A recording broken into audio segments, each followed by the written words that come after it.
Good morning, students. We are reading lesson second of political science, constitutional design, and we are reading subtopic making of the Indian Constitution. भारतीय संविधान का निर्माण कैसे हुआ? And today we have to read from page number 45, right side, second paragraph. As far back as in 1928, Motilal Nehru and 8 other Congress leaders drafted a constitution for India. 1928 में मोतीलाल नेहरू और उसके साथ दूसरे 8 कांग्रेस के नेताओं ने एक संविधान तैयार किया भारत के लिए. In 1931, the resolution at the Karachi session of the Indian National Congress dwelt on how independent India's constitution should look like. 1931 में एक और प्रस्ताव पास किया गया कराची के अधिवेशन में, कराची सेशन में. सेशन मतलब एक मीटिंग होती थी साल में एक बार कांग्रेस की, और वहाँ सारे नेता मिलकर कोई ना कोई नए जो रूल्स होते थे वो तैयार करते थे. तो कराची अधिवेशन में, कराची सेशन में जो इंडियन नेशनल कांग्रेस का अधिवेशन था, उसमें एक प्रस्ताव पास किया गया कि जब देश आज़ाद होगा, इंडिपेंडेंट होगा, तो उसका संविधान कैसा होना चाहिए. Both this documents were committed to the inclusion of universal adult franchise, right to freedom and equality and to protecting the rights of minorities in the constitution of independent India. इन दोनों ही दस्तावेजों में, एक दस्तावेज जो मोतीलाल नेहरू और दूसरे कांग्रेस के नेताओं ने तैयार किया था, और दूसरा जो 1931 में प्रस्ताव पास किया गया था, इन दोनों डॉक्यूमेंट्स के अंदर यूनिवर्सल एडल्ट फ्रेंचाइज, इसका मतलब है सभी को वोट डालने का अधिकार, सार्वभौमिक वयस्क मताधिकार, छोटी क्लासेस में आप ये पढ़ चुके हो. Right to freedom and equality, स्वतंत्रता और समानता का अधिकार, and to protecting the rights of minorities, और जो अल्पसंख्यक हैं, माइनॉरिटीज हैं, उनके अधिकारों की सुरक्षा. ये सारे जो बातें हैं वो इन दोनों दस्तावेजों में भी रखी गई इन the constitution of independent India, Bharat के स्वतंत्र भारत के संविधान के लिए. Thus some basic values were accepted by all leaders much before the Constituent Assembly met to deliberate on the Constitution.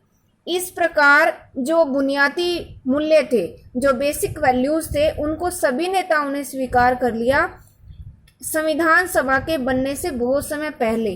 जो एक संविधान सभा बनाई गई थी संविधान के निर्माण के लिए, उससे बहुत समय पहले ही कुछ बेसिक वैल्यूज जो थी वो नेताओं ने एक्सेप्ट कर ली थी.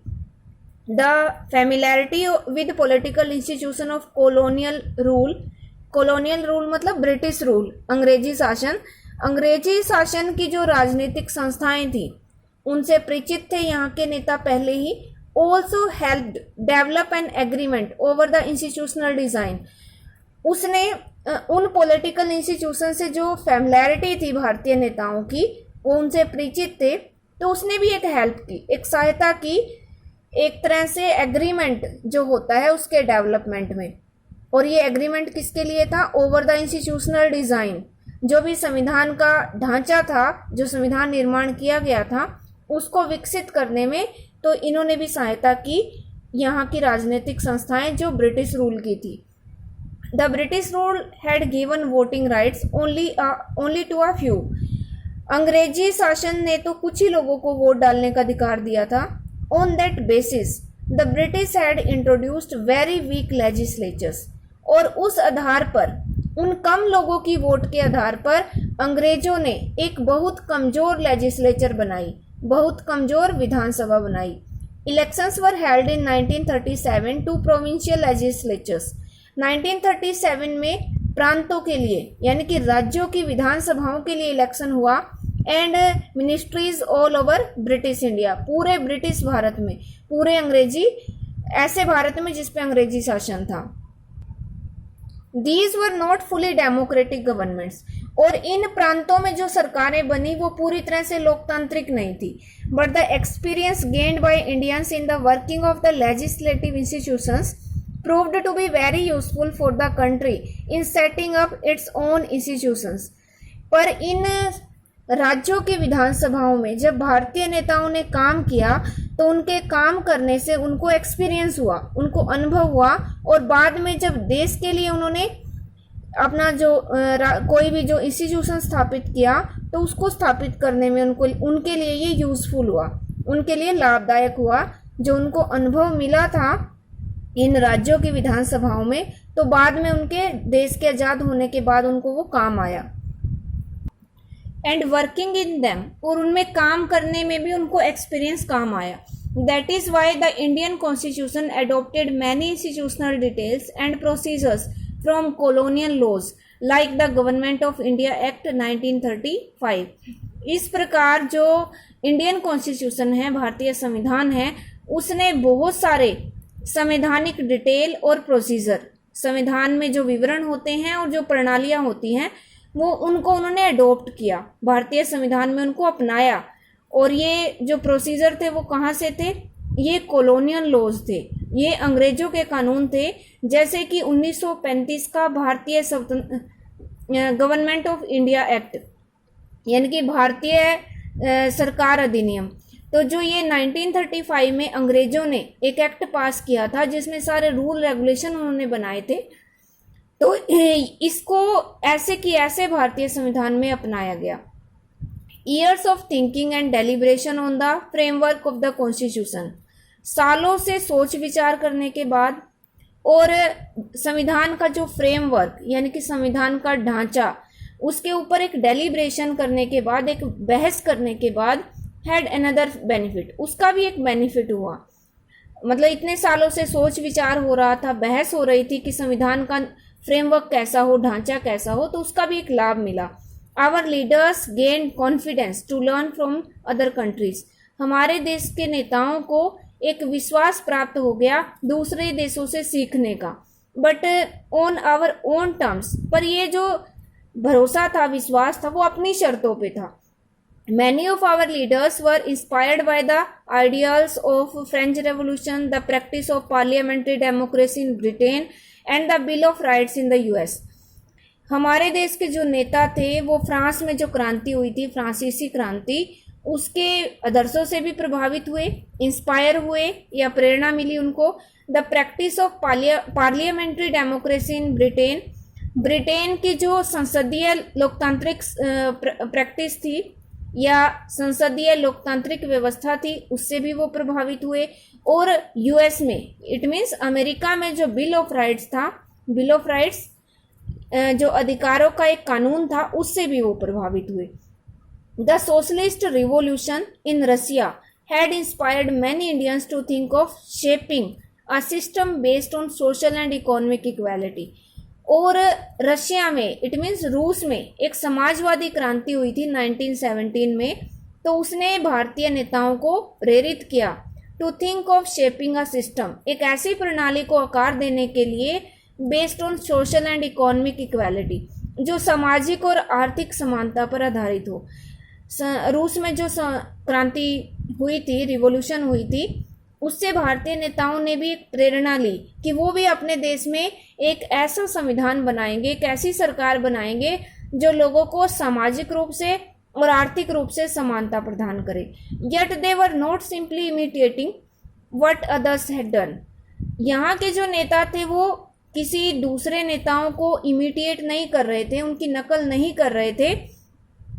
एट ईच स्टेप, प्रत्येक कदम पर, they were questioning whether these things suited our country, प्रत्येक कदम पर वो एक सवाल उठा रहे थे कि हमारे देश के लिए क्या ये सूट करेगा, क्या ये हमारे देश के अनुकूल होगा। ऐसे नहीं था कि वो किसी भी चीज को आंख मूंद कर अपने देश में अपना ले, बल्कि वो उस पर सोच विचार करते थे कि क्या ये हमारे देश के लिए सही होगा, उसी कानून को वो अपनाते थे। All these factors contributed to the making of our constitution, और इन सभी फैक्टर्स ने, इन सभी कारकों ने हमारे देश के संविधान निर्माण में कंट्रीब्यूट किया, योगदान दिया।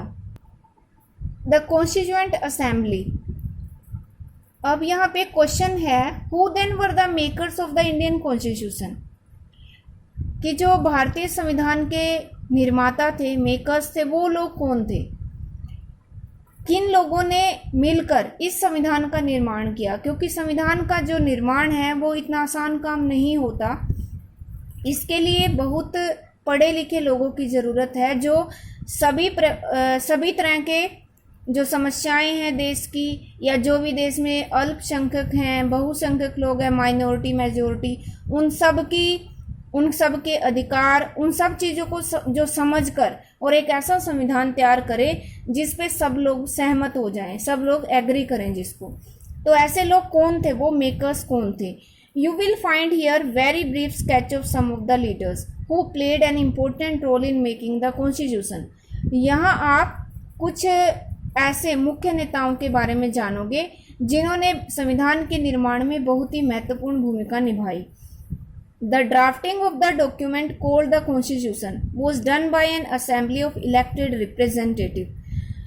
ड्राफ्टिंग ऑफ द डॉक्यूमेंट, दस्तावेज का निर्माण करना, called the Constitution, जिसको संविधान कहा जाता है, वो एक असेंबली के द्वारा, असेंबली मीन्स एक संस्था, एक सभा, ऑफ इलेक्टेड रिप्रेजेंटेटिव, चुने हुए प्रतिनिधियों की, एक चुने हुए प्रतिनिधियों की जो सभा थी उसके द्वारा जो संविधान बनाया गया उसको कॉन्स्टिट्यूएंट असेंबली कहा जाता है। Called the constituent assembly, called the constituent assembly. Elections to the constituent assembly were held in July 1946, और इस संविधान सभा का चुनाव करने के लिए इलेक्शन कराए गए इन लोगों को चुनने के लिए। ऐसा नहीं कि किसी ने भी अपनी मर्जी से एक संविधान सभा बनाई और वो लोग संविधान का निर्माण करने लगे, बल्कि इसके लिए जुलाई 1946 में इलेक्शन कराए गए।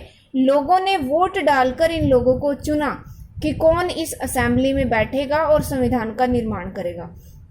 It's first meeting was held in December 1946, और इसकी पहली मीटिंग, इसकी पहली बैठक जो हुई वो दिसंबर 1946 में हुई। Soon after the country was divided into India and Pakistan, और फिर अगले ही साल क्या हुआ, कुछ 7-8 महीने के बाद देश दो भागों में बट गया जब देश आज़ाद हुआ इंडिया और पाकिस्तान में। The constituent assembly was also divided into the constituent assembly of India and that of Pakistan. तो जो संविधान सभा थी उसको भी दो भागों में बांट दिया गया। एक सभा जो थी वो भारत की संविधान सभा और दूसरी पाकिस्तान की। The constituent assembly that wrote the Indian constitution had 299 members, जिसने भारतीय संविधान का निर्माण किया जो इंडियन कॉन्स्टिट्यूशन था। तो उस कॉन्स्टिट्यूएंट असेंबली में, उस संविधान सभा में 299 मेंबर थे, सदस्य थे। The assembly adopted the constitution on 26 नवंबर 1949। संविधान सभा ने इस संविधान को 26 नवंबर 1949 को एडॉप्ट किया, अपनाया, and it came into effect on January 26, 1950, और ये संविधान 26 जनवरी 1950 को इफेक्ट में आया, इट मीन्स लागू हुआ। To mark this day we celebrate January 26 as republic day every year, और इसी को मार्क करने के लिए हम 26 जनवरी को, 26 जनवरी को रिपब्लिक डे या गणतंत्र दिवस हर साल मनाते हैं।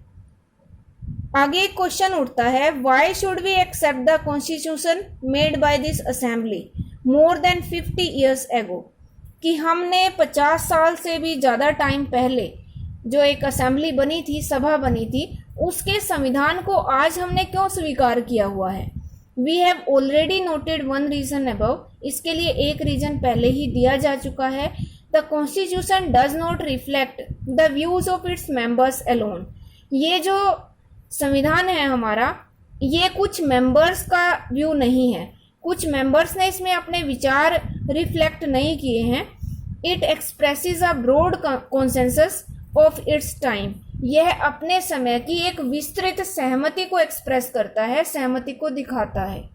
Many countries of the world have had to rewrite their constitution afresh, बहुत सारे दुनिया के बहुत सारे देशों को अपना संविधान दोबारा से लिखना पड़ा, because the basic rules were not accepted to all major social groups और पॉलिटिकल पार्टीज, क्योंकि जो बेसिक रूल थे, बुनियादी नियम थे, उनको सभी राजनीतिक पार्टियां या फिर जो मुख्य सोशल ग्रुप थे या जो सामाजिक वर्ग थे, उन्होंने स्वीकार नहीं किया। इन सम अदर कंट्रीज, और कुछ दूसरे देशों में the constitution exist as a mere piece of paper.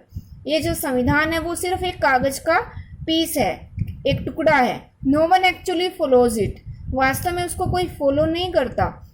The experience of our constitution is different, पर हमारे संविधान का जो अनुभव है वो अलग है। Over the last half a century several groups have question some provision of the constitution. पिछले कुछ वर्षों से कुछ ग्रुप ऐसे भी हमारे देश में रहे हैं, कुछ वर्ग ऐसे भी रहे जिन्होंने संविधान के कुछ प्रोविजंस पे, कुछ प्रावधानों पर क्वेश्चन उठाए, सवाल उठाए, but no large social group और political party has ever question the legitimacy of the constitution itself. पर किसी बड़े सामाजिक वर्ग ने या किसी राजनीतिक दल ने अभी तक इस संविधान की वैधता पे, लेजिटिमेसी पर क्वेश्चन नहीं उठाए। This is an unusual achievement for any constitution, और किसी भी संविधान के लिए यह एक असाधारण अचीवमेंट है, उपलब्धि है। इसका मतलब ये है, सिंपली तरीके से हम ये कह सकते हैं कि हमारे देश का जो संविधान है वो एक तरह से सभी वर्गों की सहमति उसको मिली हुई है। कोई भी जो माइनॉरिटीज़ हैं या मेजॉरिटीज़ हैं, किसी ने भी उस पर इतने लार्ज स्केल पर, इतने बड़े पैमाने पर आज तक क्वेश्चन नहीं उठाए कि हमारे संविधान में कुछ कमियां हैं। ऐसा जरूर होता है कि समय के अनुसार, जैसे समय की मांग बढ़ती है तो उसमें कुछ चेंजेस आते रहते हैं, हम उसमें इम्प्रूवमेंट करते रहते हैं, जिसको अमेंडमेंट कहते हैं। तो अमेंडमेंट होते रहते हैं, नए कुछ कानून जुड़ते रहते हैं, पर उसका जो बेसिक जो रूल्स थे, जो स्टार्टिंग में उसमें अडॉप्ट किए गए थे, उनसे कोई छेड़छाड़ नहीं की गई अभी तक।